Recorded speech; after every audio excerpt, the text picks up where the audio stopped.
Hi viewers, welcome to our channel. Icon star Allu Arjun గారి హీరోగా, రష్మిక మందాన హీరోయిన్గా, సుకుమార్ గారి దర్శకత్వంలో భారీ అంచనాల మధ్య తెరకెక్కిన సినిమా పుష్ప పార్ట్ 2 డిసెంబర్ 5న వరల్డ్ వైడ్గా గ్రాండ్గా రిలీజ్ అయిన ఈ సినిమా ప్రేక్షకులందరినీ చాలా బాగా ఆకట్టుకుందనే చెప్పాలి. ప్రస్తుతానికైతే రోజు రోజుకి కలెక్షన్లు రికార్డ్స్ని క్రియేట్ చేస్తూ వెళ్తుంది పుష్ప పార్ట్ 2. ఇప్పటికే 16 కోట్ల పైగా కలెక్ట్ చేసింది వరల్డ్ వైడ్గా. ముఖ్యంగా హిందీలోనైతే మాత్రం సాలిడ్ కలెక్షన్స్ రాబడుతుంది. దగ్గరగా 800 కోట్ల మార్క్ని రీచ్ అవ్వడానికి రెడీ అవుతుందని చెప్పాలి పుష్ప పార్ట్ 2. ప్రస్తుతానికైతే 22వ రోజును కూడా విజయవంతంగా పూర్తి చేసుకుంది. మరి 22వ రోజుకి సంబంధించిన కలెక్షన్స్ విషయానికి వెళ్తే 2 తెలుగు రాష్ట్రాలతో పాటు వరల్డ్ వైడ్గా కూడా బ్లాక్ బస్టర్ కలెక్షన్స్ రాబట్టిందనే చెప్పాలి 22వ రోజు కూడా. మరి 22వ రోజు వరల్డ్ వైడ్గా ఈ సినిమా 15 కోట్ల పైగా కలెక్ట్ చేసింది. మరి సాలిడ్ కలెక్షన్స్ రాబట్టిందని చెప్పాలి 22వ రోజు కూడా.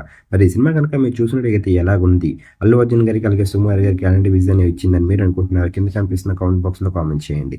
ఈ వీడియో కనుక మీకు నచ్చినట్లయితే లైక్ చేయండి, షేర్ చేయండి. మరిన్ని ఇంట్రెస్టింగ్ అప్డేట్స్ కోసం చూస్తూనే ఉండండి అవర్ ఛానల్.